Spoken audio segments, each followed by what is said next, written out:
안녕하세요. 불행을 딛고 꿋꿋하게 살아가고 있는 40대 남자입니다. 불행은 소리 소문 없이 사람을 덮치는 법이라더니 그 말이 정말이더라고요. 전 아무런 전조도 없이 어느 날 날벼락 같은 고난에 짓뭉개져 버렸었는데요. 잠시 좌절의 순간이 있었다고 한들 전 다시 꿋꿋하게 일어나 삶을 살아가기 시작했습니다. 그 과정에서 또 다른 시련들을 맞이해야 하긴 했지만 그래도 전 긍정적인 삶의 태도를 잃지 않았어요. 저 스스로가 잘나서 그랬다기보단 저는 저희 어머니와 같은 멋진 삶을 살고 싶었거든요. 먼저 좋은 본을 보여주신 어머니 덕에 저도 그 삶을 닮아갈 수 있었던 거죠. 그런 제가 살아온 길에 대해 한번 들어봐 주시겠어요? 저희 어머니는 완전 여장부 스타일이셨습니다. 어머님 불우하게 자라 국민학교까지만 졸업을 하신 후 산전수전 다 겪으며 돈을 모은 뒤 사업을 시작하셨다고 했죠. 지난 일이니 하는 얘기지만 어머닌 한땐 돈놀이까지 하셨다고 하더라고요. 워낙 없이 살아서 젊었을 때 못할 일이 없었어.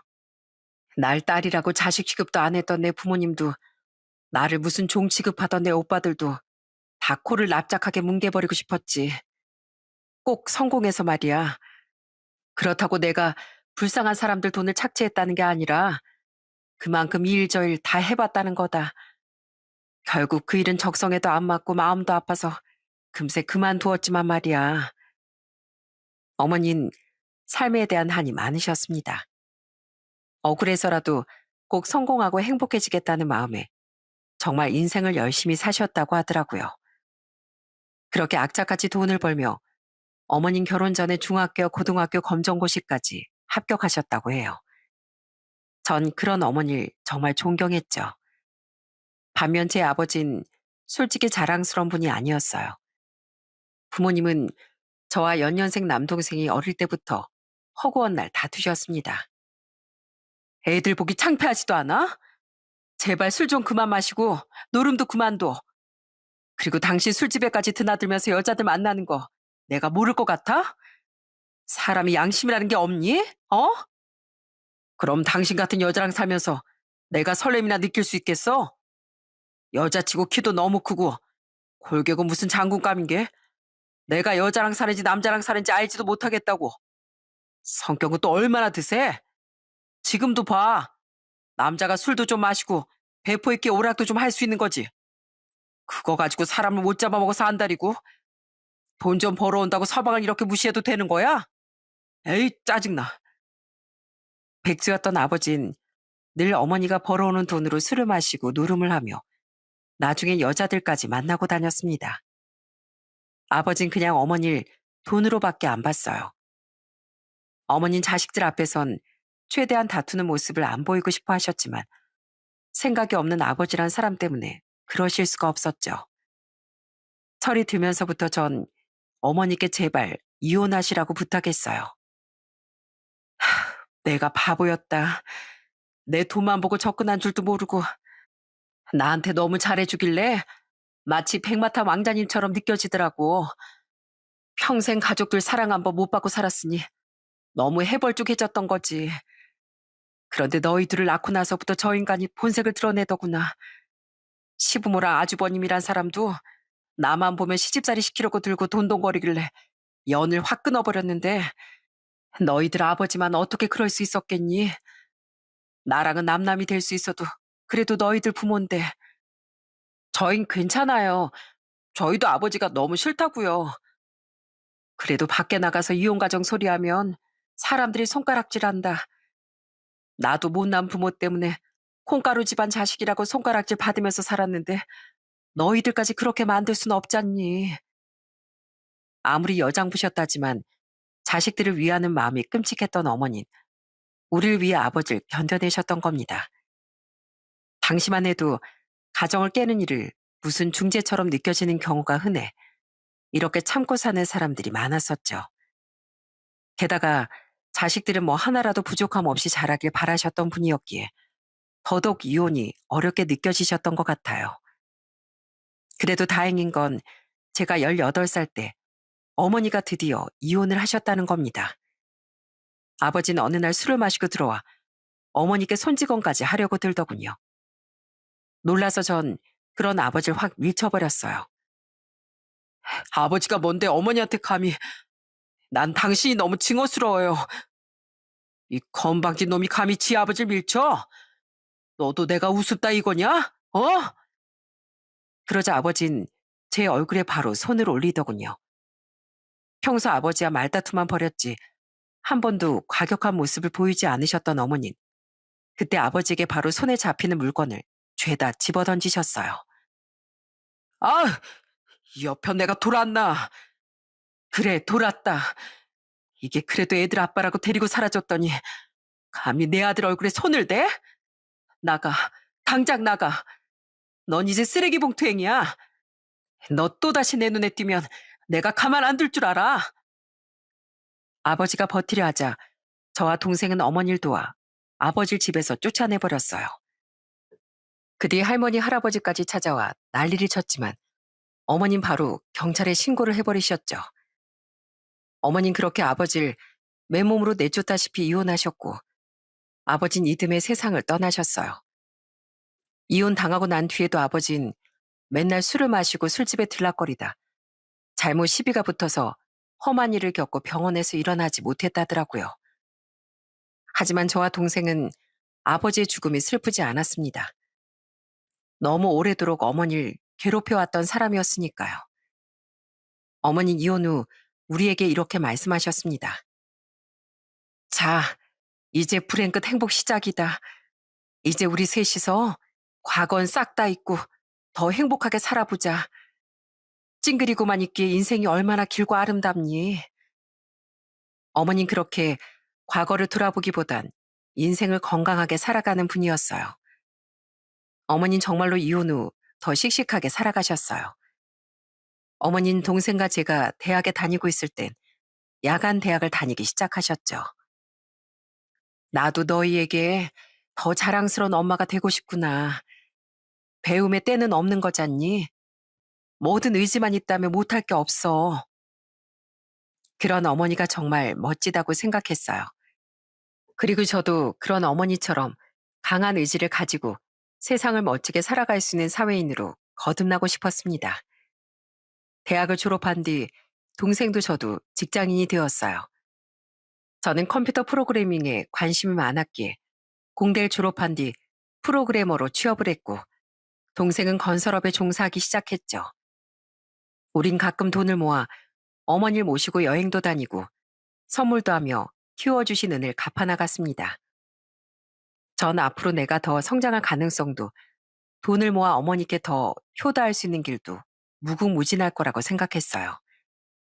그런 제 삶이 고작 나이 29에 거대한 장애물에 부딪힐 거라곤 생각도 하지 못한 채 말이죠. 거짓말이죠? 제가 평생 다리를 못 쓸 거라니 그런 말도 안 되는 말이 어딨어요? 저는 큰 사고를 당한 뒤 하반신이 영영 마비되고 말았습니다. 당시 전 운동도 할 겸 자전거를 타고 회사까지 출퇴근을 했는데요. 아침까지 술을 먹고 차를 몰던 한 음주운전자에 의해 사고가 났던 겁니다. 그 음주운전자는 법적 처벌을 받았지만 그게 제게 무슨 위로가 될 수 있었겠어요? 재웅아, 재활 안 갈 거야? 선생님들 기다리실 거야. 안 가요. 어차피 움직이지도 않는 걸 훈련해서 뭐해요? 제 인생은 어차피 끝났어요. 저는 꽤 오랜 입원 생활을 해야 했습니다. 재활을 시작한 뒤엔 처음엔 저도 열심히 재활 훈련을 했었어요. 하지만 제 두 다리는 여전히 꿈쩍도 하지 않았고 전 결국 좌절하고 말았죠. 그때 어머니는 끊임없이 절 설득하고 때론 채찍질도 해주셨답니다. 재웅아, 비록 다리엔 감각이 돌아오지 않더라도 너한테 두 팔이 있고 똑똑한 머리가 있잖니. 열심히 노력하면 분명히 극복하고 다시 스스로 살아갈 수 있을 거야. 엄만 우리 재웅이가 꼭 해낼 수 있을 거라고 믿어. 이대로 주저앉겐 우리 아들 인생이 너무 아깝잖아. 어? 네 인생이 끝났다고? 그게 지금 엄마한테 할 소리니? 그래, 네가 힘든 거 엄마도 다 이해해. 근데 세상엔 너보다 훨씬 큰 장애를 입고도, 아니, 처음부터 장애를 가지고 태어났어도 열심히 인생을 살아가는 사람이 수두룩해.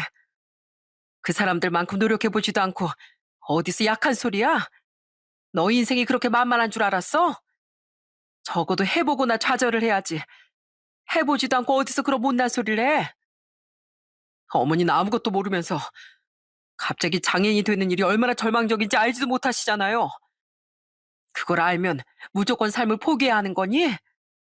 오냐, 정 그렇게 밥도 안 먹고 살기 싫어할 거면 아예 태어나고 길바닥에서 빌어먹고 살거라. 재활도 열심히 안 해서 팔만 가지고 살아가기 힘들 텐데 그렇게 구걸하다 밥도 못 빌어먹으면 네가 원하는 대로 인생 마감할 수 있겠네. 살기도 재활하기도 싫어하는 널 위해서 내가 이 병원비를 내줘야 하니? 당장 나가. 어머니 눈물을 흘리면서도 절 정말 병원 밖으로까지 끌어내셨어요. 그렇게 혼자 덩그러니 병원 밖에 나앉아 보니 너무 무섭더라고요.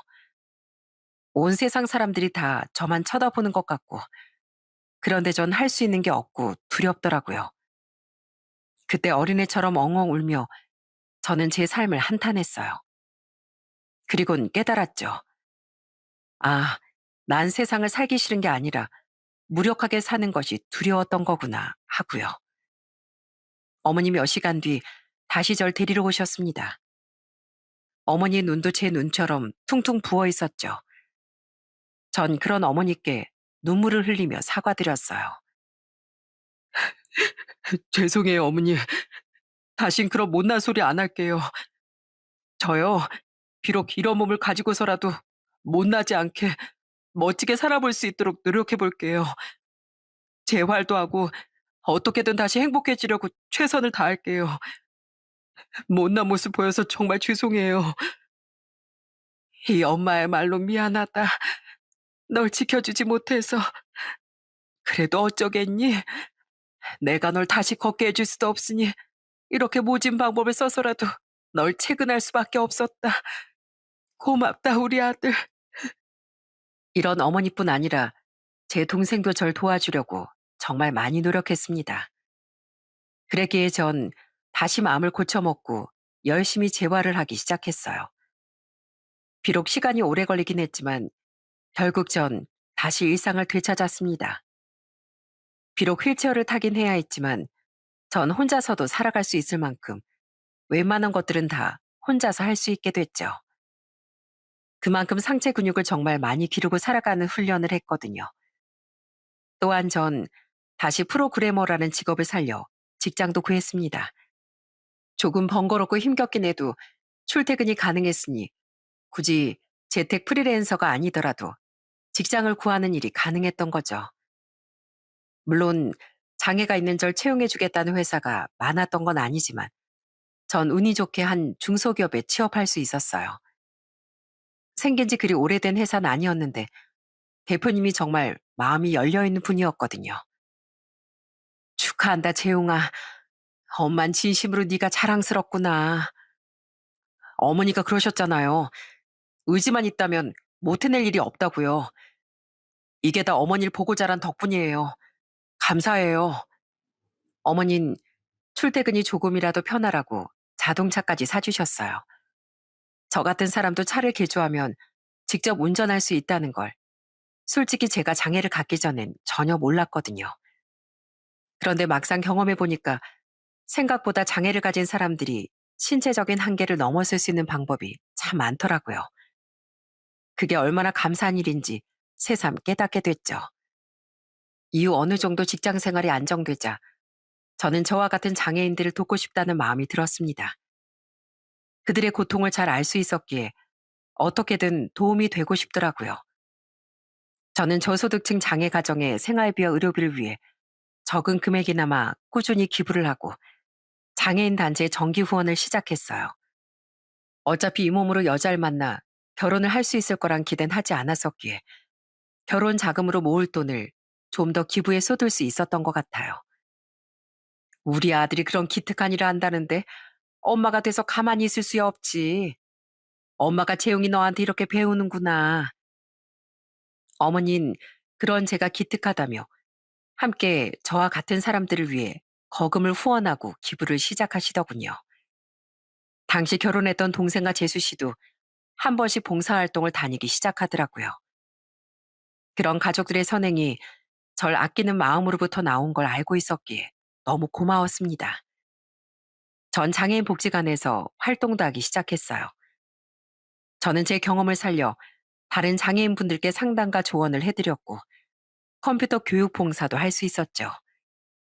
그런데 그곳에서 만난 한 사회복지사 한 분이 자꾸 저와 친해지고 싶어 하는 느낌을 주더라고요. 그 사회복지사님은 처음부터 저에게 유난히 따뜻하게 다가왔습니다. 저보다 3살 정도 어린 분이었는데 제가 복지관에만 가면 늘 먼저 인사를 건네고 작은 것도 신경 써주더라고요. 재웅 씨, 오늘따라 얼굴이 많이 피곤해 보이시네요. 혹시 너무 무리하신 거 아니에요? 건강도 잘 챙기셔야죠. 처음엔 그냥 직업상 친절인 줄 알았어요. 그런데 시간이 조금 흐른 어느 날엔 제게 이런 말을 조심스럽게 꺼내더라고요. 저 사실 처음부터 재웅 씨를 보면 참 존경스러웠어요. 장애를 이겨내는 게 쉽지 않으셨을 텐데 이렇게 멋지게 이겨내고 사람들까지 도우시는 모습이요. 솔직히 저도 재웅 씨 덕분에 많이 배우고 있어요. 저 정말 이상한 사람 아닌데요. 자꾸 마음이 쓰여서요. 혹시 괜찮으시다면 가끔 식사라도 함께 하면서 이런저런 얘기 나눌 수 있을까요? 깜짝 놀랐습니다. 그 사람은 제게 절 친구가 아닌 남자로 알아가고 싶다고 말했거든요. 연애든 결혼이든 전혀 기대도 하지 않았던 저로선 너무 당황스럽기도 하고 고맙기도 한 일이었죠. 저도 늘 사람들에게 따뜻했던 그 사람에게 호감을 가지고 있었기에 우린 그렇게 조심스레 만남을 시작했어요. 그렇게 연애를 하며 들어보니 그 사람의 가족 중 저와 비슷한 사람이 있었더라고요. 우리 아빠가 재웅 씨 같은 하반신 마비가 되셨었어. 공사장에서 일하다 사고를 당하셨거든. 그때부터 우리 집은 정말 어려워졌고 아빤 결국 몇 년을 고생하다 세상을 떠나셨어. 그래서 같은 장애를 가지고 있으면서도 평범한 사람들보다 더 멋지게 살고 있는 재웅 씨가 멋져 보였던 것 같아. 그 이야기를 털어놓으며 그 사람은 제게 청혼을 하더라고요. 평생 자신이 제 옆에서 제 다리가 되어주고 싶다면서요. 솔직히 전 연애를 하면서도 제가 그 사람을 불행하게 만드는 건 아닌가 싶어 결혼 이야기를 꺼내지 못했었는데요. 그런 제 망설임에 그 사람이 이러는 겁니다. 난 재웅 씨의 겉모습이 아닌 내면을 사랑하는 거야. 아무리 몸이 멀쩡한 사람을 데려다 놓는다고 해도 난 재웅 씨를 선택할 거야. 오히려 자기 겉모습에 사로잡혀서 자기 인생에 제약을 걸고 있는 건 재웅 씨 자신이야. 난 재웅 씨 아니면 아무하고도 결혼 안 할 거야. 그러니까 나 이 이상 노처녀 만들지 말고 데려가라고. 어? 이런 좋은 사람이 제게 찾아와 주다니 너무 감격스럽더라고요. 그렇게 전 그 사람, 제 아내와 결혼을 약속하게 됐습니다. 그리고 절 좋아하지 못하실 거라고 생각했던 장모님도 절 진심으로 환영해 주셨어요. 그 몸으로 자네만큼 당당하게 살아가는 일이 얼마나 힘든지 잘 알고 있네. 난 자네가 정말 장한 사람이라고 생각해. 그런 처가엔 딱 한 사람, 문제아가 있었는데요. 그건 처남이었습니다. 처남이 젊은 시절부터 그렇게 사고를 치고 경찰서를 들락거려서 장모님과 아내가 정말 고생을 많이 했다고 하더라고요. 그런 처남 때문에 합의금을 물어주고 피해자들에게 피해 보상을 해주느라 처가의 형편은 필 날이 없었다고 했죠. 결국엔 아내와 장모님은 처남과 연을 끊었다고 하더라고요. 그래서 난 더 자네가 마음에 들었네. 사지만 멀쩡하지? 우리 아들놈처럼 개차반인 인간도 태반인데 몸이 불편해도 세상을 바르게 살려고 노력했다는 자네가 참 대견하게 느껴지더라고. 다만 우리가 그놈을 너무 늦게 끊어내는 바람에 우리 도연이가 이 나이 되도록 모은 돈이 그리 많지 않네. 들어보니 자네 집은 형편도 좋다는데 형편이 우리 도연이 흠이 되는 게 아닌가 내가 걱정이 많아. 아내는 처남을 놓지 못하던 장모님을 곁에서 도우며 처남 때문에 생긴 장모님의 빚까지 갚아오느라 제법 오랜 세월 동안 제대로 돈을 모으지 못했다더군요. 장모님은 그 사실을 미안해 하셨지만 저는 이미 다 알고 있었던 터라 괜찮다고 말씀드렸어요. 도연이가 그만큼 착한 사람인 걸 아니까 더 좋았던 거예요. 어떻게 사람이 모든 걸 다 갖추고 살 수 있겠어요. 제가 다리가 불편한 것처럼 도연이 형편이 조금 어려울 뿐인 거죠. 아무것도 문제될 건 없어요. 도연이가 제게 그래줬듯 저한텐 그런 것보다 도연이의 마음이 더 중요하니까요. 저희 집에선 당연히 아내를 굉장히 환영해 주었어요. 어머니 눈물까지 흘리며 아내의 손을 잡고 고맙다고 말씀하셨죠. 우리 재웅이한테 먼저 손을 내밀어 줬다지? 나도 큰며느리를 보고 싶다는 욕심은 내려놓은 지 오래였는데 정말 고맙구나. 또한 아내는 이미 화장실 안전 손잡이 등 제게 편리하게 맞춰져 있던 저희 집에 들어와 살겠다고도 말해줬어요. 괜찮겠어? 나야 고맙지만 도연이 네가 불편할 텐데. 그래 아가, 시어머니 나랑 사는 것도 네가 편하지 않을 거야. 내가 집 구해줄 테니까 나가서 둘이 편하게 살렴. 아니에요 어머님. 남들보다 몸이 불편한 재웅 씨가 다른 집에 적응하고 사는 것도 힘들 테고 또 재웅 씨가 없으면 어머님도 쓸쓸하실 거잖아요. 전 어머님이랑 같이 사는 거 하나도 안 불편해요. 처음이야 좀 어색하겠지만 그렇게 맞춰가면서 가족이 되는 거잖아요. 아휴, 우리 재웅이가 정말 날개 없는 천사를 만났구나. 이렇게 고마울 때가. 저뿐 아니라 저희 어머니의 마음까지 헤아려주는 아내가 정말 고마웠어요. 동생도 재수 씨도 어디서 저런 좋은 사람을 만났냐며 제 결혼을 축복해 주었고요. 그렇게 아내가 저와 어머니가 살던 집에 들어오며 제 나이 40대 초반에 결혼 생활이 시작됐습니다. 세상에, 그게 다 뭐니? 아, 어머님 감자탕 좋아하신다면서요. 그래서 직접 만들어 보려고 재료 좀 사왔어요. 그거 육수부터 다 내려면 정말 오래 걸릴 텐데 고기도 오래 삶아야 하고. 알아요. 그래도 어머님 좋아하시는 거 제가 직접 해드리고 싶었어요. 어머님 맨날 저희 남편 몸에 좋은 거, 남편이 좋아하는 것만 만드셨다면서요. 그러니까 이젠 며느리인 제가 어머님 챙겨드리고 싶어요. 여보, 이거 전동 휠체어인데 뭐하러 당신이 밀어? 내가 밀게. 에이, 싫어. 내가 밀래. 혹시 사고 날지도 모르고 이렇게라도 당신이랑 이어져 있는 느낌 받고 싶단 말이야. 나는 당신이고 마치 당신은 나인 것처럼. 아내는 어딜 가나 제 다리가 되어주고 제가 미처 신경 쓰지 못했던 부분까지도 저희 어머니를 챙겨주었어요.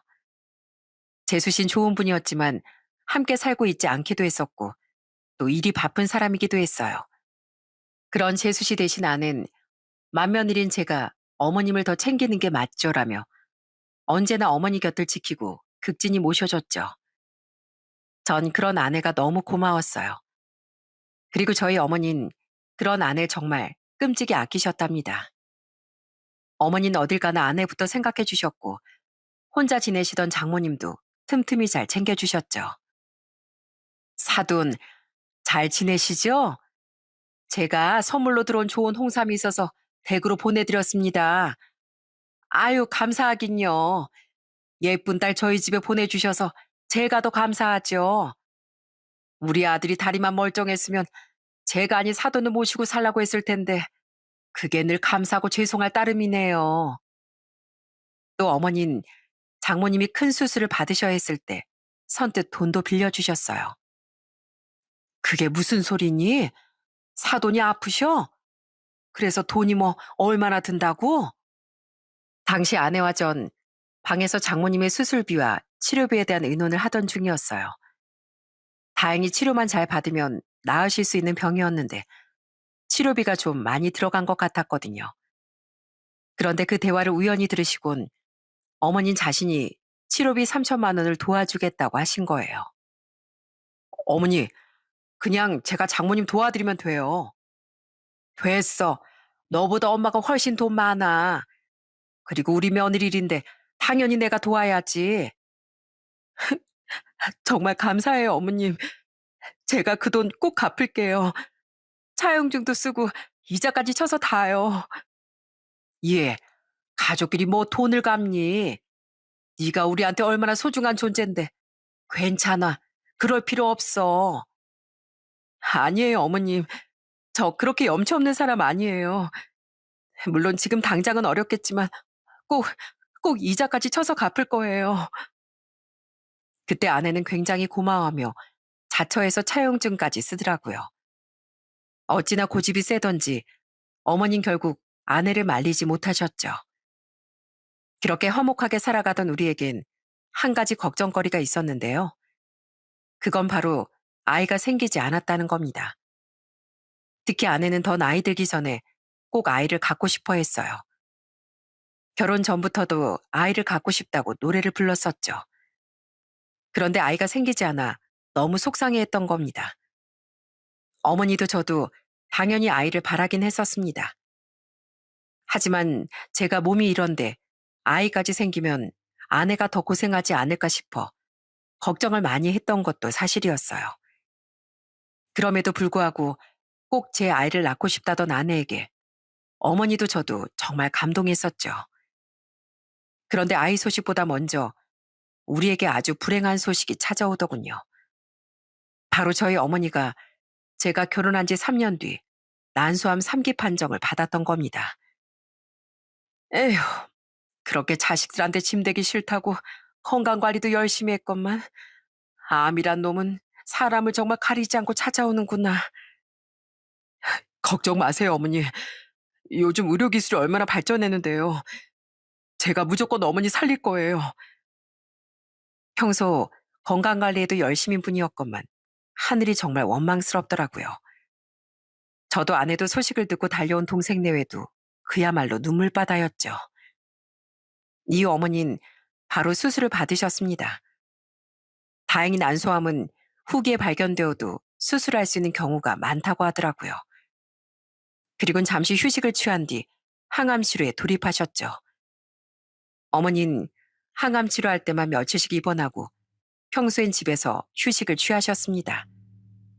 동생 내외도 자주 찾아왔고 저와 아내는 정말 온 정성을 다해 어머니를 간병했어요. 속이, 속이 너무 메스껍구나. 이놈의 항암이 날 살리는 게 아니라 사람을 아주 잡는 것 같네. 어머님, 그래도 포기하지 말고 이겨내셔야 돼요. 아직 30년은 더 사셔야죠. 말이라도 그렇게 해줘서 고맙다가. 어머닌 항암 부작용 때문에 많이 힘들어 하셨어요. 그래도 처음엔 어떻게든 이겨낼 거라며 씩씩한 모습을 보이셨는데요. 언젠가부턴 자꾸 힘도 없어지시고 자리에서 잘 일어나지도 못하더니 자꾸 부정적인 말씀을 하시더라고요. 난 얼마 못 살 것 같구나. 나이도 있고 항암도 견뎌내기가 너무 힘들어. 수술이 잘 됐다고 한들 난소암은 재발되는 사람도 그렇게 많다는데 내가 딱 그런 경우가 될 것 같다. 병원에선 수술이 잘 됐다고 하는데 어머니가 너무 힘들어 하시니 가슴이 찢어질 것 같더라고요. 무엇보다 무섭더라고요. 이러다 정말 어머니를 잃게 될까 말입니다. 어머니의 그렇게까지 약한 모습은 정말 처음 봤거든요. 아내와 전 어떻게든 어머니께 희망을 드리려고 노력했어요. 장모님께서도 문병을 와서 힘을 보태셨고요. 하지만 어머니는 갈수록 더 생명의 빛이 꺼져가는 모습을 보이셨는데요. 가만 보니 아내를 보는 어머니의 눈초리가 한 번씩 좀 이상한 겁니다. 이상하네? 왜 집사람을 저렇게 쏘아보듯 보시지? 늘 아내를 따뜻하게 보시던 어머니의 눈빛이 한 번씩 굉장히 싸늘해 보이더라고요. 착각인가 싶었지만 영 느낌이 이상했죠. 그리고 그런 제 느낌은 착각이 아니었더군요.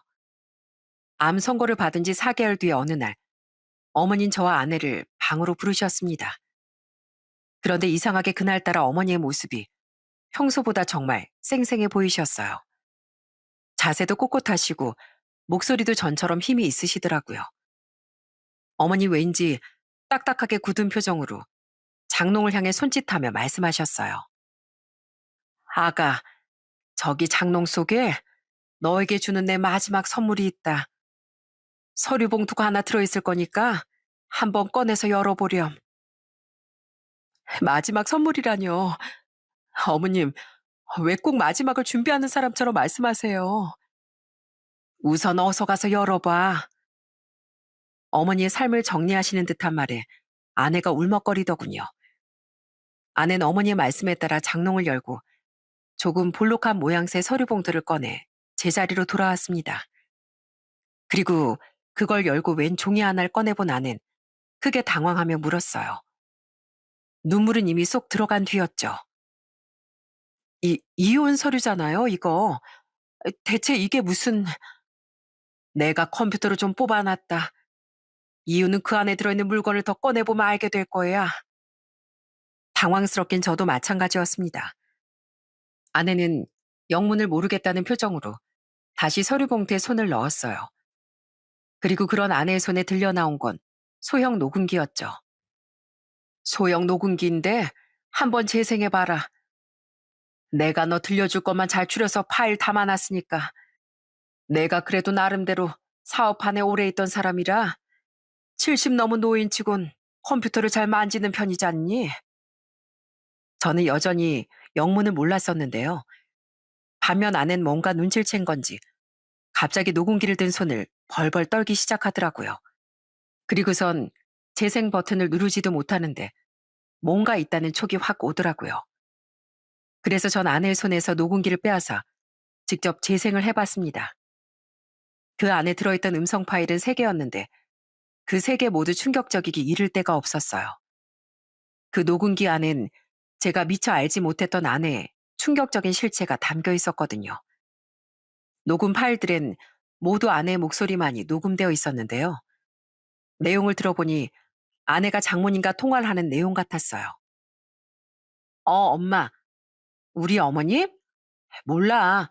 상태는 갈수록 안 좋아지고 있는 것 같은데 먹는 걸 보면 또 너무 잘 처먹어서 아닌 것 같기도 하고. 그래도 확실히 안 좋아지고 있는 것만은 확실해. 조금만 기다려. 어머님 돌아가시고 남편이 시동생이랑 재산 나눠서 물려받으면 우린 고생 끝 행복 시작이야. 내 남편은 나 없으면 안 되는 사람이잖아. 내가 무슨 말을 하든 다 껌뻑 넘어갈걸? 그러니까 어머님 돌아가시면 남편 앞으로 넘어오는 재산 다 뜯어내고 이혼하면 돼. 특히 우리 어머님이 가지고 있는 그 5층짜리 건물 있지? 그거 알아보니까 시세가 글쎄 4, 50억 정도나 된대. 그거 우리 남편한테 넘어올 것 같거든? 그럼 내가 그 건물에서 들어오는 월세는 엄마 나눠줄게. 심장이 쿵 떨어지는 느낌이었어요. 녹음기 속 아내는 제가 알던 천사 같은 사람이 아니었어요. 아내는 마치 악마처럼 저희 어머니가 돌아가시기만을 빌고 있더라고요. 아내는 저희 어머니의 재산을 뜯어내 저와 이혼할 생각을 하고 있었던 겁니다. 돈만 뜯고 바로 이혼하면 이상해 보이지 않겠냐고? 그러니까 최대한 머리를 잘 써야지. 아휴, 나 더는 그 고장난 장난감 같은 인간이랑 못 살겠어. 지금도 아주 한계라고. 물론 처음에 호구조사 미리 다 하고 접근했을 땐 기왕 시작한 거 결혼해서 잘 살아보자 싶었지. 근데 막상 결혼해보니까 너무 괴물같이 느껴지고 손도 잡기 싫어지는 거 있지? 징그러워서 착한 척하기도 지겹고 해서 그냥 이혼해 버리려고 했었잖아, 나. 근데 그때 딱 어머님이 암 선고를 받다니 이건 운명 아니겠어? 어머님 돌아가실 때까지 착한 며느리인 척 기다렸다가 돈 다 뜯어내고 이혼하라는 하늘의 계시. 머리가 차게 식는 기분이더라고요. 평생 저와 한 몸처럼 살고 싶었다던 사람이 저를 징그럽다고 말하고 있더라고요. 다음 녹음 파일들도 제게 엄청난 배신감을 안겨줬던 거 마찬가지였죠. 여보세요? 엄마. 예전에 어머님이 빌려준 3천만 원은 어떻게 해야 되냐고? 아이, 뭘 걱정해. 그때 개념 있는 며느리처럼 보이고 싶어서 차용증 썼던 거지. 진짜 갚을 생각은 당연히 없었지. 어머님이 곧 돌아가실 마당에 나한테 돈을 더 주려고 하시면 몰라도 설마 돈을 갚으라고 하시겠어? 이 집 모자 완전 호구야, 호구. 걱정하지 마. 여보세요? 아, 뭐가 진짜 그렇게 걱정돼서 자꾸 전화해, 엄마. 임신 가능성? 그딴 게 있겠어? 아, 내가 그 말 안 했었구나? 나 결혼하기 직전에 남편 몰래 산부인과 가서 시술 받았잖아. 애 안 생기게 하는 시술. 아유, 내가 미쳤어? 그런 하자 있는 놈 애를 낳게? 그때 남편이랑 잘 살아보자는 생각이 있긴 했지만 이 집 돈 뜯어내서 떵떵거리고 살 생각만 했지. 그러니까 애까지 낳아줄 생각은 전혀 없었어. 걱정도 팔자야 정말. 아내는 정말 모든 게 다 거짓이었더군요. 돈을 갚겠다는 말도 아이를 원했다는 것까지 전부 다요. 정말 소름이 돋더라고요. 너무 큰 배신감에 아내를 쳐다보자 그 여잔 파랗게 질린 얼굴로 덜덜 떨고만 있었고요. 어머닌 그런 아내에게 싸늘하게 말씀하셨어요. 내가 왜 집에 녹음기 설치했었는지 아니? 너 기억하지? 내가 항암 치료받고 집에 돌아와서 너무 피곤해서 내리 잠에 들었던 날. 사실 나 그날 새벽 1시쯤 깼었는데 넌 거실에서 혼자 술을 마시고 있었는지 아무런 경계심도 없이 큰 소리로 통화하고 있더구나. 그때도 사돈이랑 통화하고 있는 것 같았어. 아, 그날 우리 아들은 원래 잘 땐 어버가도 모르래니 넌 더 마음을 놓았던 거겠지. 내가 깼을 줄은 상상도 못하고 그때 네가 그러더구나. 결혼하기 전처럼 헌팅 술집도 가고 싶고 나이트도 가서 남자들이랑 놀고 싶은데 순진한 며느리인 척하느라 나가서 술 못 마신 지도 오래됐다고. 빨리 내가 암이 재발이 돼도 뭐든 해서 눈을 감아야 너도 다시 자유롭게 살 수 있다고 말하는데 정말 머리가 하얘지더라고. 그래서 그때부터 난 네가 검은 속내가 있구나 싶었어. 그래서 거실이니 방이니 할 거 없이 녹음기를 설치해뒀던 거다. 어머님 그때 큰 충격을 받고 증거를 더 잡으려고 하셨던 겁니다. 그래야 저도 어머니의 말을 믿을 테고 아내도 발뺌하지 못하게 할 수 있을 것 같았다고 하시더라고요. 게다가 아내를 방심시키기 위해 전과 다르게 자꾸만 병세가 깊어지는 척, 삶을 포기한 척 하셨다고 말씀하셨죠. 어쩐지 역시 어머니 끝까지 강한 분이셨던 겁니다. 어머니는 아내에게 마지막 선물이 하나 더 있으니 서류 봉투를 다시 열어보라고 말씀하시더군요. 이미 자포자기한 듯 덜덜 떨고 있던 아내의 손엔 곧이어 다른 종이 한 장이 들려 나왔어요. 어머니, 아낸 그걸 보자마자 결국 왈칵 눈물을 터뜨리더군요. 그건 바로 과거 아내가 썼던 3천만 원에 대한 차용증이었어요. 어머니는 아내의 눈물을 경멸스럽다는 듯 쳐다보며 말씀하셨죠. 왜 우니? 3천만 원이 없어서? 근데 분명 네가 갚겠다고 했잖아.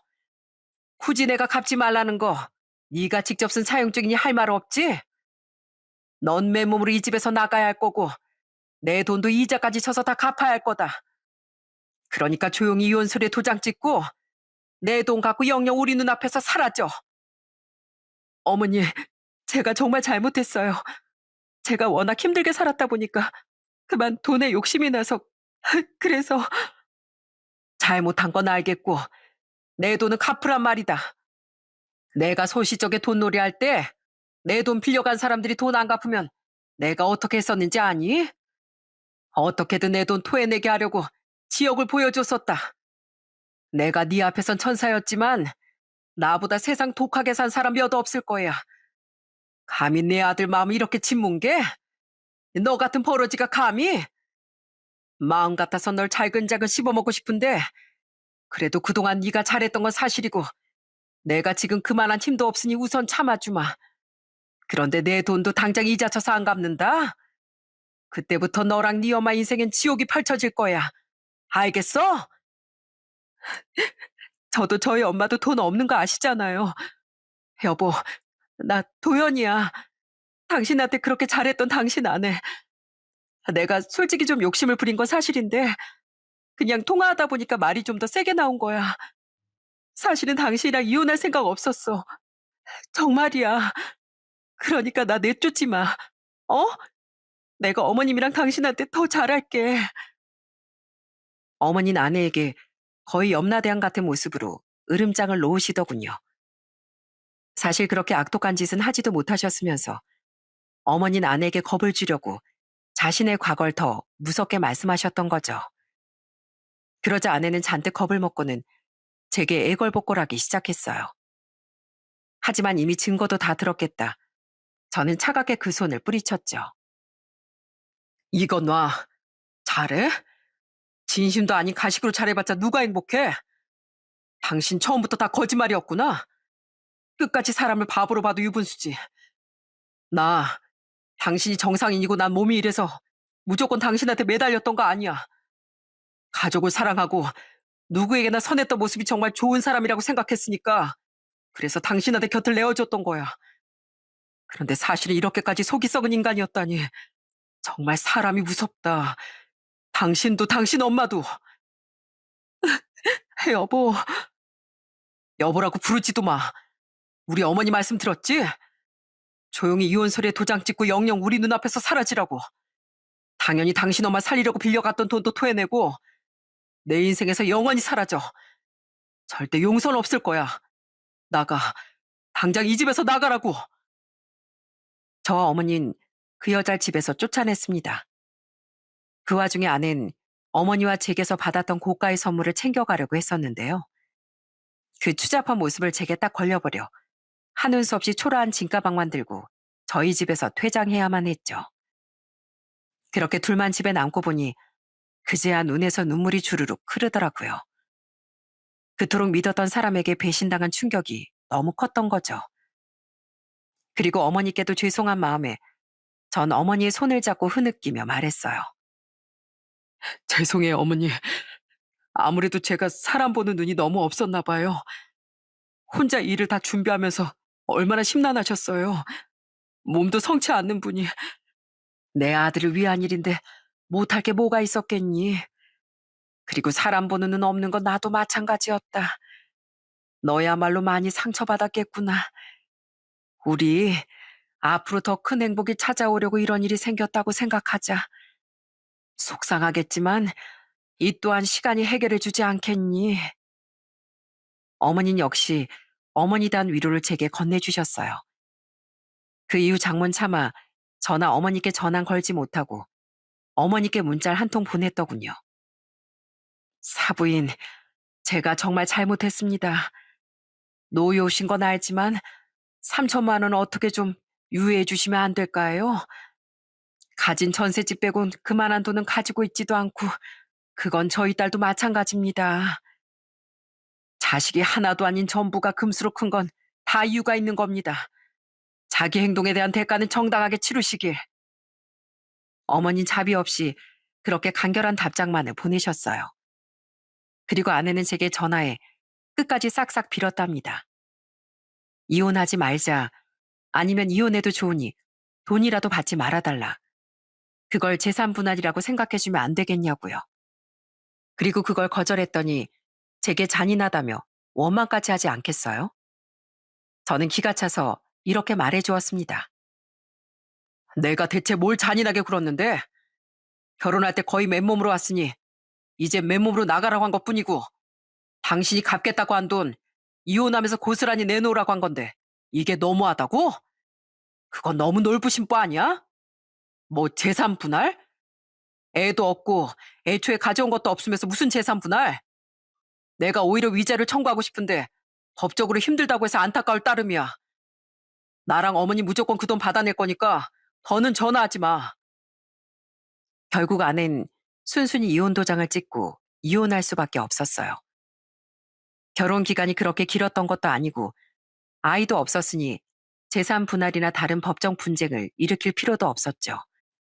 이후 그 여잔 일하던 복지관도 그만두더군요. 전 아무것도 안 했건만 곧 소문이 퍼질 거라고 생각했는지 자기가 알아서 도망치듯 떠나더라고요. 한편 뒤늦게 소식을 들었던 동생 내외도 경악을 금치 못했습니다. 세상에 정말 믿을 사람 없다. 괜찮아, 형? 괜찮아. 어차피 처음부터 난 결혼에 대한 기대도 없었잖아. 그냥 잠깐 꿈꾼 거라고 생각하고 다시 전처럼 씩씩하게 살아가면 돼. 전처는 어머니가 무서웠는지 어찌저찌 돈을 구해 이자까지 져서 돈도 다 갚았습니다. 어떻게 갚았는진 궁금하지도 않고 뭐 별로 알고 싶지도 않았죠. 그렇게 전처와 제 3년간의 결혼 생활은 깔끔하게 끝이 났어요. 이후 동생 내외는 저와 어머니가 걱정됐는지 전보다 자주 집에 찾아왔는데 한 번은 동생이 이렇게 묻더라고요. 형은 생각보다 괜찮아 보인다. 형수, 아니 그 여자 원망 안 돼? 왜 안 되겠어? 한동안은 나도 사람이니까 원망이 되겠지. 근데 모든 게 거짓말이었고 꿍꿍이도 새카맸다고 한들 어쨌든 잠시나마 난 행복했었어. 물론 어머니 속상하게 만들어드린 건 너무 죄송하지만 뭐 피해본 것도 없으니까 그냥 잠시나마 행복했었으면 됐지 하고 잊어버리려고. 이미 그 여자 맨몸으로 쫓겨났고 어머니 돈도 다 갚았으니까 그런 사람을 계속 기억해 주는 것 자체가 그 여자한테 사치야. 난 그런 사람 원망하면서 사는 것보다 내 행복이 더 중요해. 어머니가 아버지를 깔끔하게 잊고 자기 인생을 더 멋지게 살아가셨던 것처럼 말이야. 그렇게 지금은 한 해가 지났습니다. 그리고 다행히도 어머닌 지금 건강이 많이 회복되셨어요. 힘든 항암 치료를 마친 뒤 어머닌 점점 몸을 회복하고 일상으로 돌아올 수 있었죠. 좀 찾아보니 이렇게 예후가 좋았다는 난소암 환자들이 꽤 있더라고요. 지금 어머닌 약을 복용하시며 검사를 받으러 다니고 있고 몇 개월에 한 번씩 CT 검사도 하고 계십니다. 얼마 전 어머니를 모시고 함께 외래를 다녀왔는데 암 수치도 정상이고 아주 상태가 좋다는 이야기를 들을 수 있었죠. 어머니는 이 모든 것이 저와 동생 내외 응원 덕분이라고 하셨지만 전 그렇게 생각하지 않습니다. 이건 모두 삶에 대한 의지가 대단하셨던 어머니의 마음가짐 덕분이었다고 생각하고 있어요. 전처의 소식은 알지 못합니다.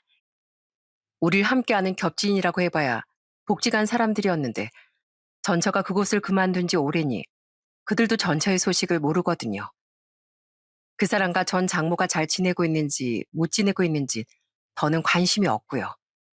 다만 그들이 저처럼 몸이 불편한 사람들을 이용하는 못된 짓거린 제발 멈췄으면 하는 바람입니다. 만약 그런 소식이 제 귀에 들려온다면 그때 무슨 수를 써서든 그 여자의 정체를 세상에 폭로하고 정의 구현에 앞장서려고 해요. 약잘 돕지는 못할 망정 이용하려고 드는 건 정말 저급하고 또 저질스러운 일이니까요. 그런 소식이 들려오지 않는 한 전 지금처럼 어머니를 잘 보살피고 저와 같은 장애인들을 위하며 제 인생을 잘 살아가려고 합니다. 난소암은 재발이 잘 되는 암이라는데 전 어머니가 앞으로도 암을 잘 이겨내실 수 있도록 옆에서 최선을 다해 도우려고 해요. 과거 어머니가 힘든 환경 속에서도 저와 동생을 지켜주시고 제 인생에 고난이 닥쳐왔을 때 버팀목이 되어주셨던 것처럼 앞으로는 제가 어머니께 그런 존재가 되어드리고 싶네요. 물론 연세가 드셨다고 한들 여전히 어머니는 저보다 훨씬 멋지고 강한 분이시지만요. 그런 어머니를 닮은 자랑스러운 아들이 되기 위해 전 앞으로도 제 삶을 당당하고 멋지게 살아가려고 합니다. 저는 이 사연을 저처럼 남들과 다른 불편함을 안고 살아가는 분들께 응원을 보내고 싶어 보내게 됐습니다. 여러분께서도 저처럼 한 번쯤은 모든 걸 포기하고 싶은 순간이 있으셨겠죠? 혹은 여러분을 우습게 보고 마음대로 휘두르려고 했던 사람도 많이들 만나보셨을 거라고 생각해요. 그런 여러분의 아픔과 상처, 저도 온 마음으로 공감합니다. 그래도 우리 함께 힘을 내서 씩씩하게 살아갔으면 좋겠어요. 어쩔 수 없는 것에 매달려 슬퍼하고 세상을 원망하기보단 내가 지금 당장 할 수 있는 거, 지금 당장 느낄 수 있는 소소한 행복들에 집중하며 살아가셨으면 좋겠습니다. 남들보단 곱절 혹은 그것에 또 곱절만큼 노력하며 살아가야겠지만 그래도 불행하게만 살다 눈을 감아야 한다면 너무 억울하고 불공평하잖아요. 세상이 우리에게서 많은 걸 빼앗아 갔을지라도 우리의 행복만은 결코 빼앗지 못한다는 걸 우리가 멋지게 증명하며 함께 힘을 내서 살아가자고요. 우리 모두 화이팅입니다. 그럼 전 이만 여기서 인사드리고 다시 제 일상으로 돌아가 볼게요. 무더위가 지속되는 요즘 모두 건강 조심하시고 행복한 나날 보내시길 바랍니다. 감사합니다.